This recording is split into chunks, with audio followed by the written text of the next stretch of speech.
दोस्तों, पाकिस्तान और ऑस्ट्रेलिया के दरमियान वनडे सीरीज के लिए जो पाकिस्तान का वनडे का कप्तान शाहिन शाह अफरीदी है, उनकी अब छुट्टी होने जा रही है। यानी शाहिन शाह अफरीदी को वनडे की कैप्टनसी से फारिग किया जा रहा है। अब ऑस्ट्रेलिया के खिलाफ पाकिस्तान का नया वनडे का कप्तान कौन होने जा रहा है? क्या एक बार फिर से बाबर आजम को वनडे की कैप्टनसी मिलने जा रही है या नहीं? ऑस्ट्रेलिया के खिलाफ पाकिस्तान का नया वनडे का कप्तान कौन फाइनल हुआ है, वो नाम आपके साथ शेयर करूंगा। उसके अलावा पाकिस्तान और ऑस्ट्रेलिया के दरमियान 3 ओडीआई मैचेस के लिए पाकिस्तान का 15 रुकनी स्क्वाड फाइनल हो चुका है, जिसमें पहली बार 4 नौजवान खिलाड़ियों को मौका मिलने जा रहा है। यानी ऑस्ट्रेलिया के खिलाफ 4 नौजवान खिलाड़ियों की पहली बार एंट्री कर दी है पाकिस्तान के वनडे स्क्वाड में। वो 4 नौजवान खिलाड़ी कौन से, वो नाम आपके साथ शेयर करूंगा। उसके अलावा ऑस्ट्रेलिया सीरीज के लिए पीसीबी ने एक बहुत बड़ी अनाउंसमेंट की है व्हाइट बॉल कैंप को लेकर, जिसमें 28 प्लेयर्स की लिस्ट सामने आ चुकी है। यानी इन 28 प्लेयर्स की जो लिस्ट है, उसमें से पाकिस्तान का वनडे का स्क्वाड फाइनल होगा और इन 28 नामों में बड़े हैरान कुन नाम शामिल नहीं है। सो पीसीबी ने कौन से 28 नामों की लिस्ट तैयार की है व्हाइट बॉल कैंप के लिए, ऑस्ट्रेलिया सीरीज के लिए, वो 28 नाम भी आपके साथ शेयर करूंगा। लेकिन उससे पहले आपसे रिक्वेस्ट है कि इस वीडियो को एंड तक लाजमी देखना, क्योंकि एंड तक काफी मजा आएगा। मगर इस चैनल पर जितने भी नए व्यूअर्स हैं, इस वीडियो को लाइक, इस चैनल को सब्सक्राइब लाजमी करें। दोस्तों, सबसे पहले मेरा आपके लिए सवाल है, और वो सवाल ये कि पाकिस्तान का नया वनडे का कप्तान कौन होना चाहिए? कमेंट बॉक्स में एक नाम लाजमी मेंशन करें। अब बात करते हैं पाकिस्तान और ऑस्ट्रेलिया के दरमियान 3 ओडीआई मैचेस खेले जाने हैं। पहला ओडीआई मैच 30 मई को, दूसरा ओडीआई मैच 2 जून को और तीसरा ओडीआई मैच 4 जून को पाकिस्तान में होगा। और इस ओडीआई सीरीज के लिए पाकिस्तान के जो वनडे का कप्तान है, उसको लेकर एक बड़ी अपडेट है। पाकिस्तान का जो वनडे का स्क्वाड है, उसको लेकर एक बड़ी अपडेट है। सबसे पहले बात करेंगे हम पाकिस्तान का जो वनडे का कप्तान है, उसको लेकर क्या अपडेट है। पाकिस्तान का इस वक्त जो वनडे का कप्तान है, वो शाहिन शाह अफरीदी है। और जरा ये बता रहे हैं कि जो पाकिस्तान और ऑस्ट्रेलिया के दरमियान ओडीआई सीरीज है, इस ओडीआई सीरीज के अंदर शाहिन शाह अफरीदी की छुट्टी कर दी है। यानी शाहिन शाह अफरीदी को वनडे की कैप्टनसी से फारिग किया जा रहा है। अब शाहिन शाह अफरीदी को क्यों फारिग किया जा रहा है, पहले ये आपको बताता हूं। शाहिन शाह अफरीदी की जो परफॉर्मेंस है, वो सब आपके सामने है। शाहिन शाह अफरीदी की स्पीड भी आपके सामने है। शाहिन शाह अफरीदी रेगुलर क्रिकेट खेल रहे हैं, मगर ना ही उनकी स्पीड है, ना ही उनकी परफॉर्मेंस है। बस आप शाहिन शाह अफरीदी से बड़ी बड़ी बातें करवा ले। और इसीलिए पाकिस्तान की जो मैनेजमेंट है, चाहे आप सरफराज की बात कर ले, चाहे आकिब जावेद की बात कर ले, या किसी और की, उन सब ने एक ही फैसला लिया है कि जो पाकिस्तान और ऑस्ट्रेलिया के दरमियान ओडीआई सीरीज है, इस ओडीआई सीरीज में क्यों ना हम शाहिन शाह अफरीदी को रेस्ट दे दे। यानी शाहिन शाह अफरीदी को ओडीआई सीरीज से रेस्ट करवा दिया जाए। ये बहुत बड़ी खबर है। अब अगर शाहिन शाह अफरीदी रेस्ट करते हैं, तो उनकी जगह पाकिस्तान का नया वनडे का कप्तान कौन होगा? ऑस्ट्रेलिया के खिलाफ पाकिस्तान को कौन ओडीआई सीरीज के अंदर लीड करेगा? 2 नाम सामने आए। सबसे पहला नाम बाबर आजम। यानी जराए जो बता रहे हैं कि अगर शाहिन शाह अफरीदी को वनडे की कैप्टनसी से हटाया जाता है, तो फिर उनकी जगह बाबर आजम को वनडे का कप्तान बनाया जाएगा। जब बाबर आजम के फैंस सुनकर काफी खुश होंगे, मगर यही बाबर आजम के साथ साजिश हो रही है। दोस्तों, Babar Azam as a player बहुत ही अच्छा खेलते हैं। चाहे आप 2019 की बात कर ले या उसके बाद की बात कर ले, बाबर आजम एज अ कप्तान हमें कुछ खास करते हुए नजर नहीं आते, क्योंकि बाबर आजम जब कप्तान बनते हैं, उनके ऊपर प्रेशर डबल होता है और इस वजह से ना पाकिस्तान टीम जीतती है और ना बाबर आजम की परफॉर्मेंस आती है। सो मैं इस फैसले से नाखुश हूं। अगर बाबर आजम को एज अ प्लेयर खिलाया जाता है, तो बाबर आजम के लिए बहुत अच्छा होगा। तो पहला नाम बाबर आजम का है और दूसरा नाम फखर जमान का है। यानी शाहिन शाह अफरीदी अगर फारिग होता है वनडे की कैप्टनसी से, तो फखर जमान को कप्तान बनाया जा सकता है वनडे सीरीज के लिए, या फिर बाबर आजम को।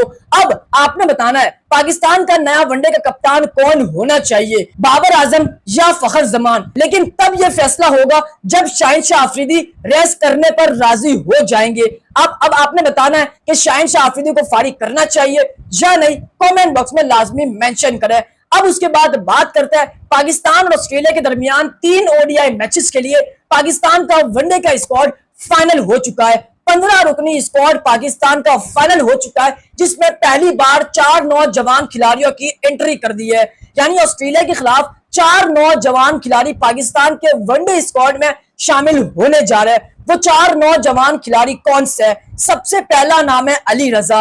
अली रजा पाकिस्तान के वनडे स्क्वाड के अंदर कमबैक करने जा रहे हैं। दोस्तों अभी पाकिस्तान और बांग्लादेश के दरमियान टेस्ट सीरीज शुरू है और इस टेस्ट सीरीज के अंदर जो पाकिस्तान के फास्ट बॉलर है उनकी जो स्पीड है उसके बाद सब यही कह रहे हैं कि काश अली रजा पाकिस्तान के टेस्ट स्क्वाड में होते तो एटलीस्ट अली रजा 140 से अब बॉल करवाते। और यही अली रजा अब पाकिस्तान के वनडे स्क्वाड में कमबैक करने जा रहे हैं क्योंकि उनकी स्पीड काफी ज्यादा है, वो फास्ट बॉलर शानदार है, उनकी लेंथ और लेंथ जबरदस्त है और इस वक्त वो शानदार फॉर्म में है और इसी वजह से अली रजा को पाकिस्तान के वनडे स्क्वाड में कमबैक कराया जा रहा है और उनकी जगह जो हारिस रऊफ है उनको हटाया जा रहा है। यानी हारिस रऊफ को पाकिस्तान के वनडे स्क्वाड से भी फारिग किया जा रहा है क्योंकि ये फैसला बहुत ही जबरदस्त है और इस फैसले से मैं काफी खुश हूं। तो पहला नाम अली रजा कमबैक कर रहे हैं पाकिस्तान के वनडे स्क्वाड में। पहला नाम अली रजा पाकिस्तान के वनडे स्क्वाड में कमबैक कर रहे हैं। उसके अलावा दूसरा नाम है हुनैन शाह।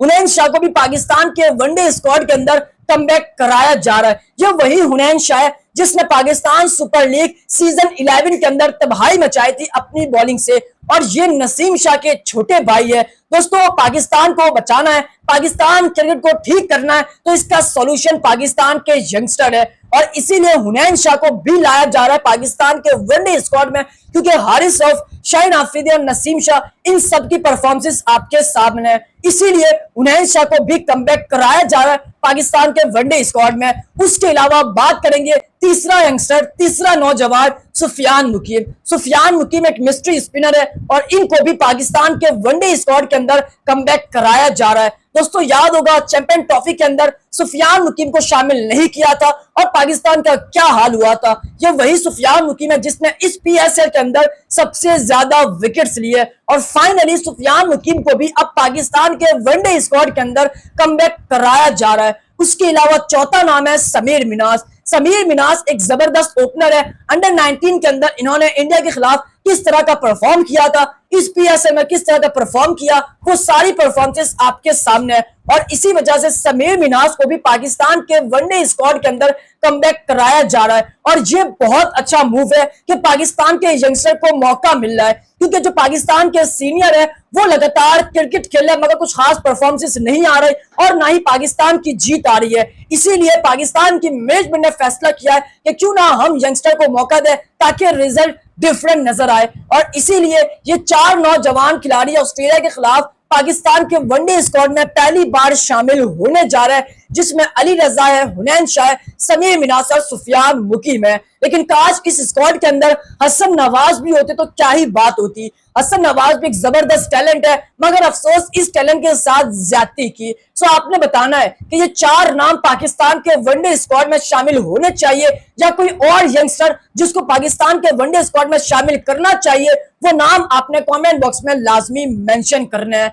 अब उसके बाद बात करते हैं ऑस्ट्रेलिया सीरीज के लिए पीसीबी ने एक बहुत बड़ी अनाउंसमेंट की है वाइट बॉल कैंप को लेकर जिसमें 28 प्लेयर्स को शामिल किया गया है। यानी इन 28 प्लेयर्स के अंदर जो पाकिस्तान का वनडे स्क्वाड है वो अनाउंस होगा। इन 28 प्लेयर्स की लिस्ट कौन सी है? बड़े हैरान को नाम इसमें शामिल नहीं है। यानी पाकिस्तान का वाइट बॉल का कैंप लगने जा रहा है 15 मई से 21 मई तक और इस वाइट बॉल कैंप के अंदर 28 खिलाड़ी शामिल होंगे जिसके अंदर यंगस्टर भी है और सीनियर भी है। मगर हैरान को नाम इन 28 नामों की लिस्ट में शामिल नहीं है। वो 28 नामों की लिस्ट कौन सी है, कौन शामिल नहीं है वो आपको बताता हूं। इन 28 नामों की लिस्ट में जो है फखर जमान शामिल है, उसके अलावा आमिर जमाल है, अब्दुल समद है, अब्दुल सुहान है, अबरार अहमद है, अहमद दानियाल है, आकिफ जावेद है, अली रजा है, अरफत मिन्हास है, फैसल अकरम है, फखर जमान है, हैदर अली है, हमजा नजर है, हारिस रऊफ है, हुनैन शाह है, ख्वाजा नाफे है, मास सदाकत है, मेहरान मुमताज है, मोहम्मद फाइक है, मोहम्मद हसनैन है, सलमान मिर्जा है, नसीम शाह है, साद बेग है, साद मसूद है, साहिब ज़दा फरहान है, शदाब खान है, शामिल हुसैन है, सुफियान मुकीम है और आखिरी में उस्मान खान है। ये पाकिस्तान के 28 प्लेयर्स की लिस्ट वाइट बॉल कैंप के लिए चुनी गई है। जो ये 28 नाम शरीक होंगे वाइट बॉल कैंप के अंदर ऑस्ट्रेलिया सीरीज के लिए और इनमें से कुछ प्लेयर्स को पाकिस्तान के वनडे स्क्वाड में शामिल किया जाएगा, जिसमें एक नाम अली रजा, मैंने आपको बताया सुफियान मुकीम भी शामिल होंगे, उसके अलावा समीर मिन्हाज भी शामिल होंगे। मगर इस 28 नामों की लिस्ट में ना ही आपके साइम अयूब है और ना ही हसन नवाज है, यानी साइम अयूब ऑस्ट्रेलिया सीरीज के अंदर शामिल नहीं है। ये बहुत बड़ी खबर है। ऑस्ट्रेलिया सीरीज के अंदर आपको साइम अयूब खेलते हुए नजर नहीं आएंगे, क्योंकि साइम अयूब इन 28 नामों की लिस्ट में शामिल नहीं है। अब आपका सवाल होगा, ना इसमें मोहम्मद रिजवान है, ना इसमें कोई और नाम है, तो भाई वो सारे बांग्लादेश टूर के अंदर मसरूफ है, इसलिए उनका नाम इस लिस्ट में शामिल नहीं है। अब आपने बताना है कि पाकिस्तान के वनडे स्क्वाड में कौन होना चाहिए, क्या वनडे स्क्वाड होना चाहिए। वो 15 नामों का स्क्वाड आपने बनाकर कमेंट बॉक्स में लाजमी मेंशन करना है। जाते जाते सब्सक्राइब करें, इस वीडियो को लाइक करें। उम्मीद करता हूं कि आपको मेरा आज का व्लॉग काफी पसंद आया होगा।